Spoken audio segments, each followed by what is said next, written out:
Bienvenidos a nuestro programa Telenit Entrevista. Esta noche, como ven, tenemos en nuestros estudios a la portavoz de Compromís, Mireia Moyà, para hablarnos y analizarnos la actualidad y también el pleno ordinario del mes de enero que se celebró este pasado lunes. Bienvenida a Telenit Entrevista. Muchas gracias.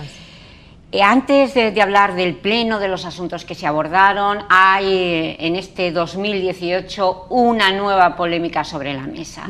Es el derribo del edificio Riegos el Progreso, con la consecuente paralización por parte de la Consellería de Cultura de ese derribo ya iniciado, lo que provocó el apuntalamiento y el cierre al tráfico de la zona de la Plaza de la Constitución, lo que provocó también el malestar de vecinos y comerciantes en la zona. Por ello, ustedes, el equipo de gobierno, accedió a cambiar ese apuntalamiento realizado por la empresa. Ustedes asumen el coste de momento, pasarán luego la factura, porque quieren restablecer cuanto antes el tráfico y la actividad comercial en la zona cortada. Usted, como portavoz de Compromís, apoya todos los pasos que ha dado el equipo de gobierno y sobre todo el Grupo Socialista, que tiene las competencias de urbanismo en este asunto. A ver, yo creo que los pasos, sobre todo en la parte, dijéramos, que está generando ahora mismo molestias, que es en el apuntalamiento, con lo cual hay un corte de tráfico, son evidentes. Es decir, cuando hay una paralización, una orden de paralización inmediata, se tenía que dar seguridad fundamentalmente a cualquier persona, a cualquier vehículo, etcétera, que pudiera pasar por las inmediaciones. Y yo creo que es una cuestión que tienes que tomar una decisión en un momento dado de urgencia y tienes que, lógicamente, primar la seguridad. Y, por tanto, a mí el apuntalamiento actual, a pesar de que es cierto que genera distorsión, genera molestias, y por eso se va a hacer este nuevo apuntalamiento por parte del ayuntamiento, que luego derivará esa factura a la empresa, me pareció una decisión adecuada. Y yo creo que cualquier persona entiende que ante una situación que tienes que parar un derribo que ya está muy avanzado y que hay una posibilidad de desprendimiento, la salud y la seguridad de las personas se impone a cualquier norma de tráfico o a cualquier comodidad de acceder, bien es cierto, a una calle, a unos comercios, etcétera. Ahora bien, lo que hubiera estado mal es que este equipo de gobierno no hubiéramos actuado para, de alguna manera, liberar ese espacio para que puedan pasar vecinos y vecinas y que tengan los comerciantes su actividad normalizada, ¿no? Con lo cual, pues bueno, esas decisiones, esos pasos que hemos ido siguiendo tras esa medida de urgencia también han sido los adecuados. Se tiene que dar, dijéramos, orden a la empresa, unos días para que contesten.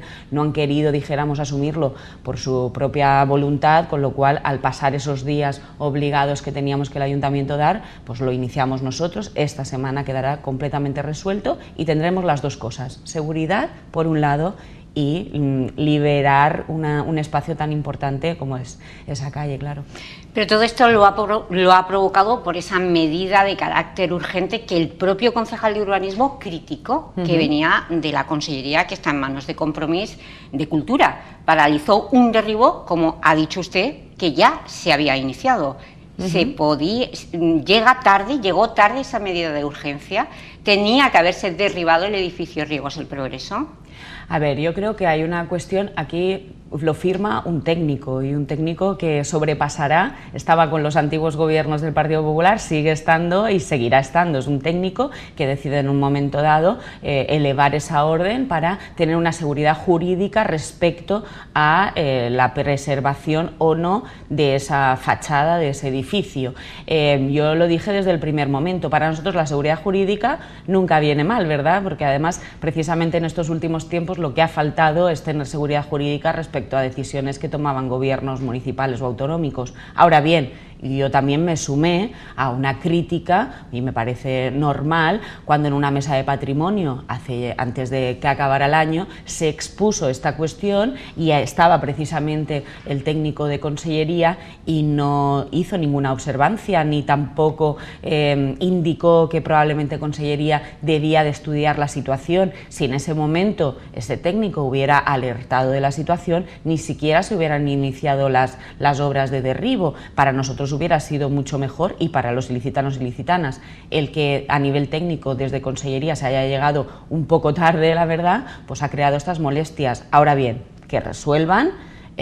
Para nosotros sí que es una cuestión que deben de resolver de manera urgente y lo hemos elevado a las instancias de Consellería, y me consta que la Consellería tiene voluntad de resolver esa seguridad jurídica, esa situación de ese edificio en el menor breve tiempo posible. Pues está claro que si en la mesa de patrimonio de diciembre el técnico de la Consellería no alegó al derribo del edificio El Progreso porque tenía todos los permisos municipales concedidos por este equipo de gobierno, esa orden de urgencia de paralización cautelar viene dada por las voces críticas que se oyeron de cuando empezó el inicio del derribo, de no derribar un edificio con valor histórico y arquitectónico. Por eso le preguntamos a Compromís si ustedes valoran el patrimonio o el valor patrimonial de ese edificio. ¿Debería conservarse? Bueno, es que yo creo que aquí al final la Consellería actual y este equipo de gobierno no deja de ser víctima de decisiones equivocadas en un momento dado o que puedan ser cuestionables en otro. Es decir, estamos hablando de planes del 86 que sí que protegían casi el conjunto del edificio, no este edificio completo, sino la fachada del mismo, que en el 98, en el PGU del 98, se libera, dijéramos, de protección esta parte trasera, porque es un conjunto más amplio que el actual, el resto, la otra parte está protegida. Esa decisión que toma un equipo de gobierno entre Izquierda Unida y Partido Socialista en el Ayuntamiento, que va apoyada también por otros grupos y que además le da el visto bueno, porque un PGU tiene que pasar por el visto bueno vinculante de la Consellería competente, en este caso era Gobierno del Partido Popular, es decir, decisiones que se toman hace muchos años que me encantaría, ¿no?, que los responsables en todo caso explicaran por qué consideraron, ¿no?, que no tenía el valor de protección que le quitaron, que le restaron en ese momento. Cuando se resta esa protección, ya hay unos dueños que tienen unos derechos que los empiezan a ejecutar en 2011 con un gobierno del Partido Popular en el Ayuntamiento de Elche, que además sabe mucho más que nosotros de esto, porque es en 2011 y en 2014 cuando se hacen los trámites vinculantes para que, en definitiva, cuando acaba el expediente, que no deja de tener un ok técnico, nosotros simplemente tenemos que hacer un acto reglado, obligatorio por parte de los miembros del Gobierno, tenemos que hacerlo, si no estaríamos prevaricando, y bueno, y se da vía libre a esta situación. Si a mí me preguntas si esa desprotección es cuestionable, yo te digo que sí. Yo creo que es cuestionable, a la vista está que es cuestionable, porque es verdad que era una fachada, una trasera, dijéramos, pero bueno, actualmente le decimos fachada, que estuvo protegida, es decir, se hizo un acto de desprotección. Me parece que es cuestionable. Entonces, pues bueno, aquellos responsables que algunos pues bueno, aún están en activo, no solamente a nivel político, sino a nivel social, y escriben columnas, etcétera, es decir, opinan sobre la actualidad, pues bueno, podrían dar explicaciones, porque en definitiva tanto la Consellería actual como el Ayuntamiento somos prácticamente, pues bueno, los últimos que han llegado a una situación donde los actos han hecho el camino. Pero están ustedes ahora gobernando, y por eso ahora esa fachada que se desprotegió, muchos colectivos están pidiendo que se proteja. Por eso le pregunto, el equipo de gobierno acaba de anunciar que van a revisar la redacción del edificio de catálogos protegibles. Bueno, ese anuncio se hizo ya mucho antes, es decir, el trabajo para la nueva catalogación de edificios históricos y protegidos de nuestra ciudad, ese anuncio es de hace ya mucho tiempo, mucho antes que esta cuestión, además porque va vinculado a la revisión del PGU que este gobierno municipal hemos iniciado, con lo cual van de la mano la revisión de un catálogo de estas características, igual que la redacción de un nuevo PGU es muy larga, puede durar 1 o 2 años, es decir, no es una cosa que se hace, alguien se sienta y en una semana acaba un nuevo catálogo, es una revisión compleja que va vinculada además a esta situación de revisión del PGU, con lo cual otra cosa es que se diga, bueno, ¿se podría proteger compensando económicamente a la empresa? Entiendo que sí. porque la empresa ha adquirido unos derechos de una fachada no protegida y si alguien le impone, dijéramos, una protección, pues tiene que tener una compensación económica. Si la Consellería está dispuesta, lo podemos hablar. De todas maneras, también me gustaría destacar que nosotros, nuestra labor como acción de gobierno, incluso a pesar de que el camino estaba hecho y no podíamos vulnerar la ley, ni tampoco es nuestra voluntad saltarnos la ley, hemos hablado con la empresa en diferentes ocasiones de poder conservar esa trasera como nueva fachada del edificio que tienen pensado construir. ¿Y cómo han ido esas negociaciones con la empresa? Sí, la empresa en su momento, antes de llegar a este bloqueo, dijéramos, no consideraba, ¿no?, que no era su proyecto, que no lo habían contemplado de esa manera, por las circunstancias y las características que tenían diseñadas para su fachada del edificio. Yo no renuncio, de hecho, nosotros, este gobierno no renuncia, el concejal de urbanismo no renuncia a poder encontrar un entendimiento, un acuerdo con la empresa. Si la empresa está disponible, vamos, el ayuntamiento ya lo intentó, con lo cual nos tendrá a disposición. Pero en estos momentos la empresa estará muy reticente con ustedes por lo que está ocurriendo. Tenía los permisos, se le paraliza un derribo y ahora se le obliga a cambiar el apuntalamiento, renuncia a ese cambio y ahora le pasarán la factura y ya veremos si paga, ¿no? No, Porque... no. Yo creo que hay grupos políticos que están más interesados en hacer de esto más confrontación de la que hay. Yo creo que tanto la empresa entiende la situación, hombre, lógicamente es una cosa que le viene sobrevenida y que está interesada en llevar adelante su proyecto, pero no tiene ningún tipo, ni siquiera con Consellería, cuando nosotros criticamos el que tendrían que haberse pronunciado antes y no dar paso a llegar a un bloqueo, no hay mala relación ni con la empresa ni con Consellería, es decir, todos, yo creo, queremos llegar a un acuerdo que satisfaga a todas las partes y el interés público sobre todo. Entonces, ¿de qué va a servir la paralización cautelar de este derribo si al final no se va a poder proteger la fachada? Bueno, pero eso no lo sabemos, es decir, el informe de los técnicos ni se le va a ocurrir al conseller ni a mí redactarlo, ni a ningún miembro del Partido Socialista, es decir, son los técnicos quienes tienen que ver, revisar la ley, revisar la catalogación, revisar la protección y decidir.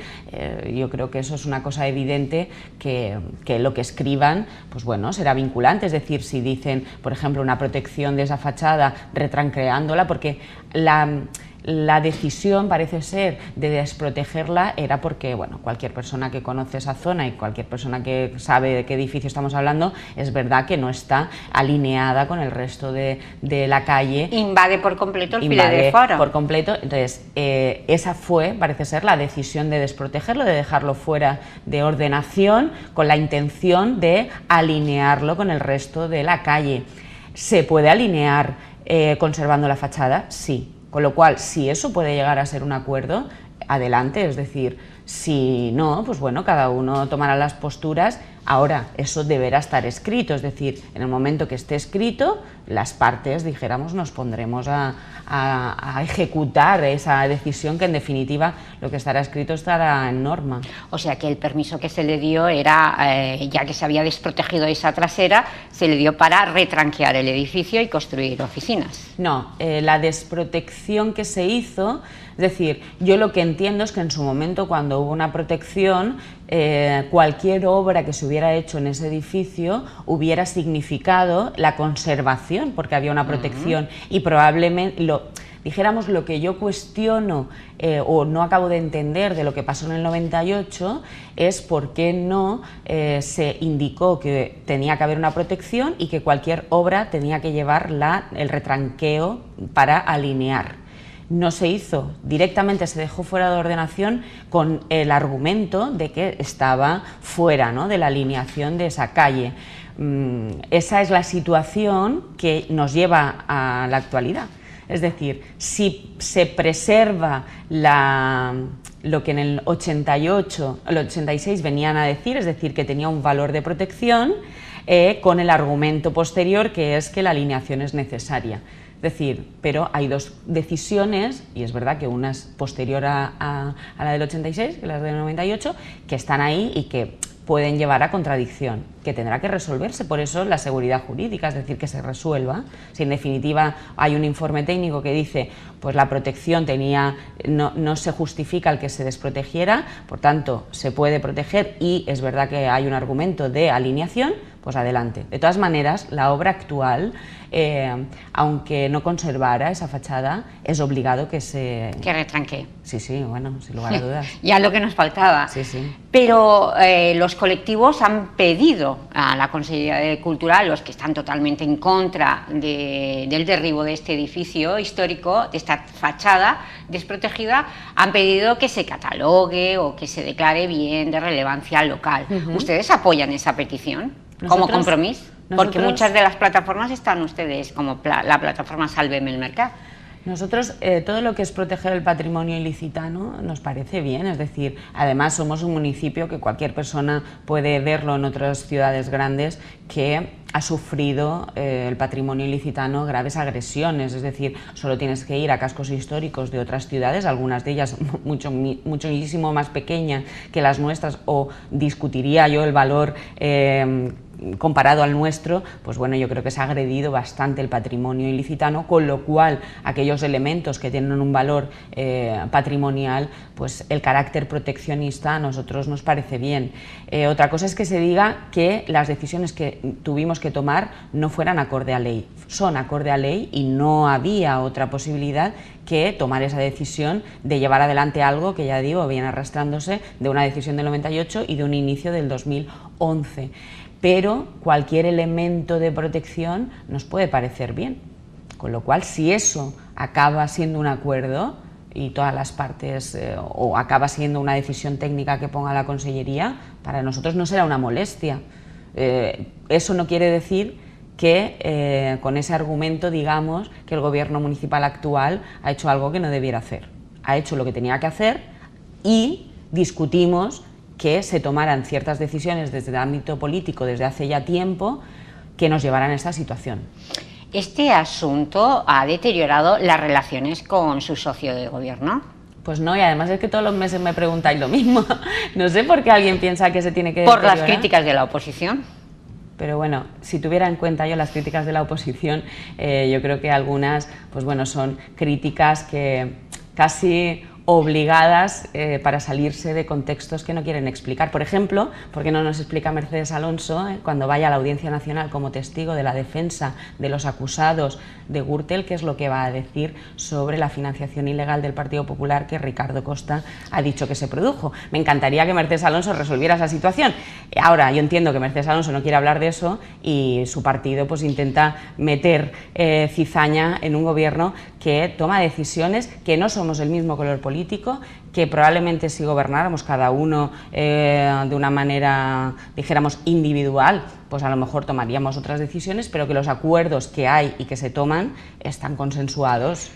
Pues usted, como portavoz de Compromís, coló en el pleno de esta semana precisamente el juicio del caso Gürtel, la financiación ilegal del Partido Popular, exigiendo o proponiendo con carácter de urgencia que el pleno se pronunciara y pidiera la dimisión del expresidente Francisco Camps, porque a su juicio ha dejado de ser muy honorable presidente.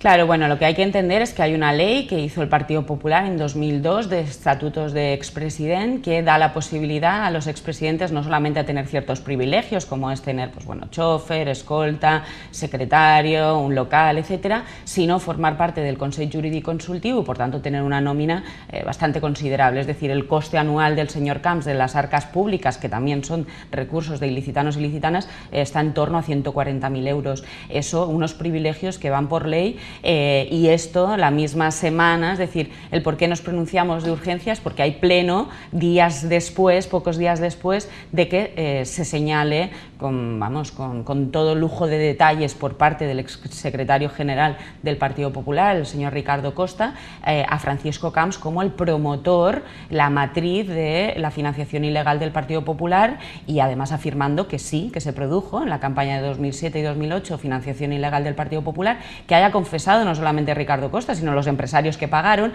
que hayan confesado también los intermediarios, que son los cabecillas de la trama Gürtel, es decir, es que ya no queda nadie por confesar, y que hayan señalado a este señor, y que a la vez esa ley permita que siga estando en un órgano consultivo vinculante, que su labor es decir si las leyes se ajustan a derecho. Es decir, un señor que todo el mundo está señalando como el promotor de una mafia de corrupción está, dijéramos, discutiendo, informando sobre el carácter legal de las leyes y cobrando dinero público. Para mí ha perdido todo concepto de honorabilidad, y la responsabilidad penal ya la resolverá, porque él está imputado por otro caso de corrupción, pero la responsabilidad política de no seguir en ese hay que exigírsela, y por tanto, pues bueno, nos felicitamos de que todos los grupos, aunque el Partido Popular se abstuvo, fue el único grupo que no votó a favor, pues bueno, hayamos pedido esa dimisión. Precisamente iba a decirle los motivos por los que los populares se abstuvieron. Lo dijo el portavoz adjunto Vicente Granero, que no eran ni las formas con que usted había llevado acá al Pleno esta exigencia de dimisión, ni tampoco el momento, porque le preguntaron a Compromís porque no esperan a que haya una sentencia. Pero yo no entiendo, las responsabilidades políticas nunca deben de ir ligadas con responsabilidades penales, es decir, si no estaríamos vulnerando el concepto de responsabilidad política.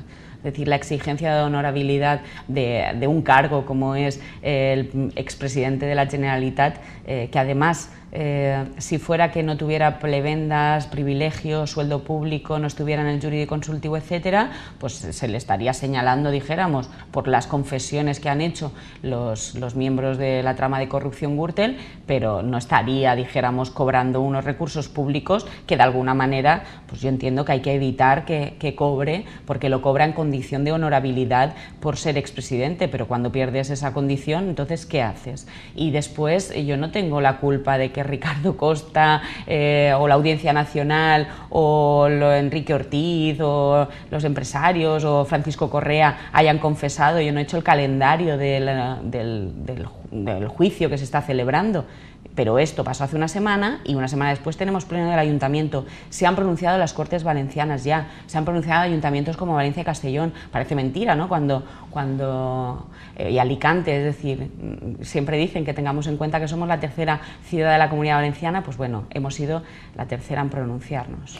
No hubo unanimidad en esta petición de la dimisión de Camps por la abstención de los populares, pero sí consiguieron una unanimidad en el Pleno de enero a la hora de aprobar esa declaración institucional para decir al gobierno valenciano que Elche no quiere formar parte de un plan de acción, no quiere formar parte de un área metropolitana con Alicante, y que tiene que tener en cuenta el gobierno valenciano, ya que ha adjudicado la redacción del plan de acción territorial, tiene que tener en cuenta la opinión desde el principio y no después del Ayuntamiento de Elche y de los colectivos sociales de esta ciudad y también agentes económicos. Esta declaración institucional pudo llevarse a cabo gracias a, según Mercedes Alonso, un acuerdo al que llegó con el alcalde. ¿Ustedes por qué se han sumado a esta declaración institucional?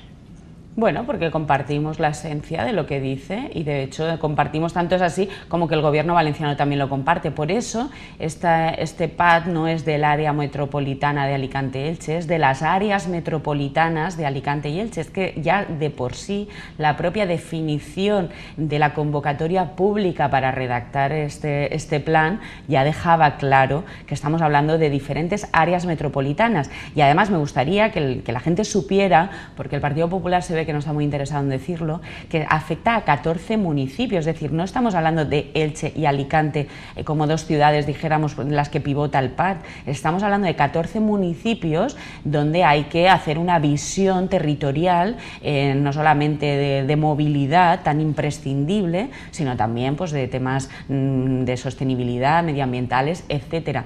Estos 14 municipios tendremos una redacción con esa idea que pivota, que son áreas metropolitanas metropolitanas, en plural, Alicante por un lado y Elche por otra, con nuestros entornos inmediatos y con el entorno conjunto que compartimos con Alicante, y diseñar una hoja de ruta, es imprescindible. Pero además porque no sobra una declaración institucional para que quede claro nuestra postura, pero no confronta con la postura que mantiene el Gobierno valenciano. Por eso la convocatoria de la primera mesa de redacción del PAD, abierta además, tiene dos fases, una es la parte técnica y otra es abierta a las entidades sociales, etcétera, se produce en Elche, y eso mucho antes de que se hiciera la declaración institucional. O sea que la convocatoria es mañana, porque esta entrevista se está grabando esta semana con un día de antelación, y en esa mesa de redacción del Plan de Acción Territorial que se ha convocado a Elche, quiere decir que el Gobierno valenciano inicia los trámites ya para la redacción, ¿no? Pero fue a un equipo de la Universidad de Alicante al que se le adjudicó, ¿no?, esta redacción. Porque no se presentó tampoco ninguno de Elche. Esa es otra de las cosas que me llama la atención, porque cuando se dice es que se ha adjudicado un equipo de redacción de la Universidad de Alicante y a la Universidad de Elche no se la ha tenido en cuenta. No, es que no se ha presentado ningún equipo de redacción de la Universidad Miguel Hernández. Y yo, sinceramente, se la ha llevado la Universidad de Alicante, no estamos hablando de la UGI de Castellón. Para mí no me parece nada descabellado, y además, no es por nada, pero miles de personas de nuestro entorno y miles de ilicitanos, yo misma he estudiado en la Universidad de Alicante porque no compartimos las mismas carreras y tampoco hace falta competir en absolutamente todo, ya tenemos suficiente con el fútbol, ¿no? Yo creo que hay cosas que hay que intentar superar, y sobre todo cuando tenemos un equipo de redacción que es la primera vez, porque eso es una adjudicación, es la primera vez, dijéramos, que el equipo técnico de la Consellería se reúne con el equipo técnico que ha sido adjudicatario, hablarán, dijéramos, un poco, ¿no?, de cómo situar el tema, y ellos ya iniciarán sus trabajos, pero está esa parte, ¿no?, de los colectivos sociales que están convocados, no solamente los de Alicante, sino también los de Elche, como también del resto de municipios, es decir, están convocados los 14 municipios vinculados a este PAD. Pero la convocatoria de mañana en Elche, ¿quién tiene que acudir? ¿Ayuntamiento y colectivos? Vamos a ver, están convocados colectivos no solamente de ámbito, dijéramos, sí, local, pero no solamente, por ejemplo, las universidades, también los sindicatos, federaciones de vecinos, sectores empresariales, hay un montón de colectivos que la Consellería ha hecho, dijéramos, una relación de invitaciones, pero también no solamente los representantes de ayuntamiento, tanto de Elche como de Alicante, también de la Diputación, porque tiene una afección, ya digo, a 14 municipios, no solo a Alicante y Elche, y también están convocados cada uno de los representantes institucionales de esos 14 ayuntamientos, con lo cual tiene una visión amplia, porque en definitiva el PAD no va a regular solo ni Elche ni Alicante individualmente, ni tampoco el área de influencia que podemos compartir, sino cómo influimos y cómo debemos mirarnos hacia el futuro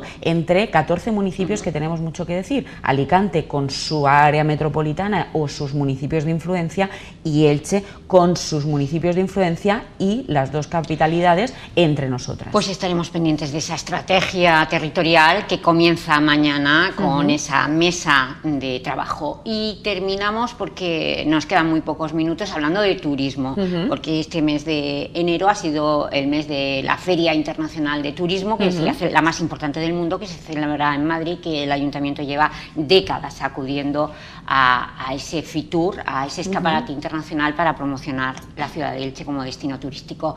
¿Qué valoración trae de FITUR, de la edición de este año? Elche, ¿cómo se está posicionando? Bueno, yo creo que hay datos que son relevantes, es decir, hemos cerrado 2017 con los mejores datos de la última década en pernoctación, y además es una cosa que me gustaría destacar, que la propia asociación AETE, que es la organización de empresas turísticas, y el sector hotelero tiene una presencia muy importante en esa organización, no solamente ha dado esos datos tan buenos, sino que ha dicho una cosa que además desde el principio de legislatura me dijeron, ¿no?, y es que es verdad que la situación de crisis hizo que se tuvieran que ajustar mucho los precios a la hora de de cobrar por pernoctación, y eso, quieras que no, lastra, dijéramos, pues bueno, las posibilidades de crecimiento en torno al sector turístico y también, como no, las condiciones laborales. Y yo creo que es un contexto donde que haya muy buenos datos turísticos, pero que además se haya podido subir esos precios, pues puede conllevar no solamente a un movimiento mayor de la economía vinculada al turismo, sino algo bastante deseable, y que yo lo pongo encima de la mesa, y es que se mejoren las condiciones laborales de aquellos que trabajan en el sector hostelero o hotelero.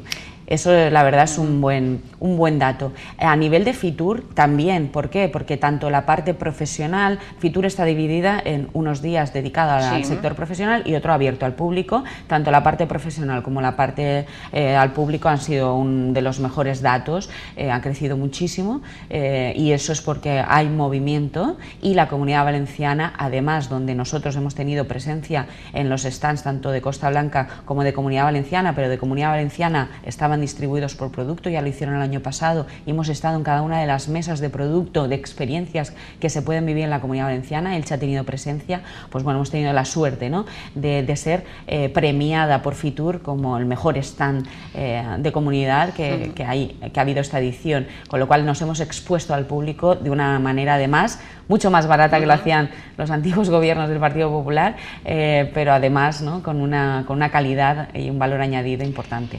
Está hablando de una recuperación en el sector, pero hay establecimientos hosteleros que cierran, y hay uno emblemático que el año 2018 lo ha iniciado cerrando sus puertas, como es el restaurante del Parque Municipal. A mí me gustaría que me valorara ese cierre por ser uno de los restaurantes más emblemáticos, al estar en el corazón del palmeral del Patrimonio de la Humanidad. Y también me gustaría saber en qué situación se queda la concesión de ese restaurante, porque es una concesión municipal la que tiene. Bueno, yo querría aclarar varias cosas. Una es que es una concesión, con lo cual, en definitiva, es un cambio, ¿no?, de titularidad de quien gestiona. Ahora mismo está en un momento transitorio de aquellos que lo gestionaban hasta ahora, van a dejar esa concesión y se sacará otro concurso donde a mí me consta que hay gente interesada. De hecho, la propia asociación AETE nos ha pedido que estemos informando por si cuando salga puedan concurrir asociados que podrían estar interesados en las condiciones en las que salga esa concesión, con lo cual el restaurante del parque estará a disposición de cualquier visitante, de los ilicitanos y ilicitanas, en cuanto se renueve la concesión. De todas maneras, cuando entramos al inicio de legislatura, ya desde intervención del Ayuntamiento nos alertaron de que la situación del restaurante del parque era complicada, y ya llevaba arrastrando bastantes deudas de años anteriores, pues bueno, que les dificultaba la situación de permanencia.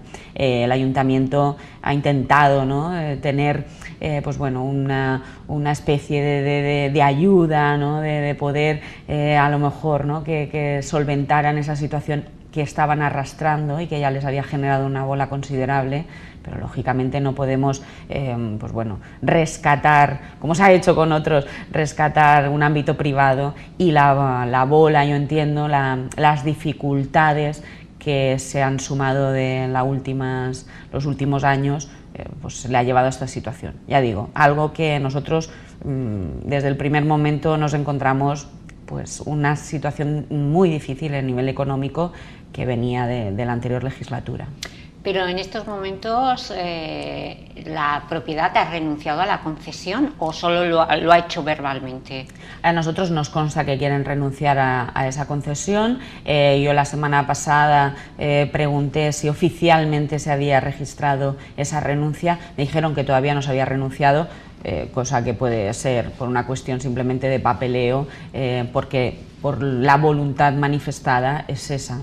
Lo que pasa es que hasta que no se haga esa renuncia oficial no se puede sacar una nueva concesión, y nosotros, este ayuntamiento, si en el momento que eso se produzca, se sacará una nueva concesión, porque lógicamente es un espacio público que se saca a concesión, que repercute en las arcas públicas y que además da un servicio que nosotros consideramos que es importante, que bueno, que en un parque municipal y además un entorno tan emblemático del Palmeral como es el nuestro, pues bueno, es un servicio que puede ser muy atractivo. Y yo creo que tendrá, sin lugar a dudas, muchas empresas que quieran gestionarlo. Hay otro, y con esto terminamos, hay otro también punto emblemático en pleno corazón del Palmeral, que es el Hort del Gat, y ahí lo tenemos totalmente abandonado. 2018 será el año para revertir esta situación, para recuperar este lugar. Bueno, yo diría que nos lo encontramos completamente abandonado y lo que tenemos ahora es el compromiso presupuestario de la Generalitat Valenciana, como ya anuncié en su momento, de tener un proyecto de rehabilitación que además yo no solamente creo que en 2018 ya lo veremos, sino que me parece que va a tener un impacto muy positivo porque además es un entorno, no solamente es un edificio histórico que hay que poner en valor, sino el entorno del huerto y del jardín que tiene, es un espacio espectacular, y este 2018 será el año, ¿no?, en el que el Hort del Gat, después de tanto tiempo completamente abandonado, vuelva a la vida, y además para dar un servicio para el municipio de Elche, para todos los ilicitanos y ilicitanas. Pero volverá a la vida siendo ¿qué? Pues bueno, esas son de las cosas que ya anunciaremos en su momento, porque además es una de las cuestiones que implica la Consellería de Cultura y Educación de Vicent Marsá, que es quien ha querido impulsar junto a nosotros después de que hiciéramos esa petición y le ha parecido interesante. Yo creo que los detalles de los mismos, además será... No tengo ninguna duda de que dentro de poco sabremos los detalles, pero bueno, lo que le puedo asegurar es que va a tener muchísima vida y que va a ser atractivo no solamente para el propio pueblo de Elche, sino también para aquellos que quieran visitarnos, conocernos, van a poder ser un punto de referencia de nuestro municipio. Un punto para la cultura y la educación medioambiental, supongo. Pues un punto para la cultura seguro, porque si no, no estaría la Consellería de Cultura. Con lo cual, además, en la parte presupuestaria de inversiones de la Consellería está en la parte de cultura. Con lo cual ya ahí podemos entender que va dirigido a la cultura. ¿Y hay plazos? Bueno, nosotros tenemos el anteproyecto, dijéramos, bastante iniciado. Y lo que falta es, se hace una redacción del proyecto, es decir, se manda a redactar el proyecto con ese anteproyecto que está prácticamente acabado. En el momento que se manda a redactar ese proyecto, no dura mucho la redacción del proyecto, porque además es una cosa que, lo bueno, no estás levantando algo nuevo, ni estás derribando y construyendo algo nuevo, sino estás haciendo una rehabilitación, con lo cual hay, dijéramos, bastantes cuestiones, ¿no?, que tienen que quedarse intocables, y en ese momento se iniciará esa rehabilitación cuando acabe el proyecto, cuando se haga la adjudicación de la obra. Nosotros teníamos entendido que este huerto también había sido motivo de proyecto para los socialistas. El alcalde en esta misma entrevista anunció que querían destinarlo como hotel de asociaciones. Yo no sé si él ha afirmado...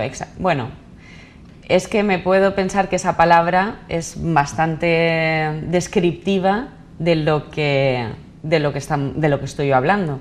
Entonces puedo entender que esa palabra describe bastante bien. Lo que pasa que son, ya digo, no son asociaciones dijéramos indefinidas o cada una dijéramos de un sector concreto, sino va dirigido a la cultura, y eso lo veremos. Y además no es un proyecto socialista ni es un proyecto de Compromís, es un proyecto acordado desde el gobierno municipal, que me encargaron poder gestionar por parte de la Generalitat la implicación, y yo he hecho esa función y la hemos conseguido, pero es un proyecto acordado en el gobierno municipal, trasladado a la Consellería, que comparten los mismos colores políticos que el nuestro. No tiene color político, es la idea acordada y la gestión hecha. Pues esperaremos a que nos lo presenten con todo tipo de detalles. Gracias, señora Moya. Gracias a vosotros. Y también gracias a todos ustedes por la atención que nos prestan. La semana que viene volvemos con más actualidad.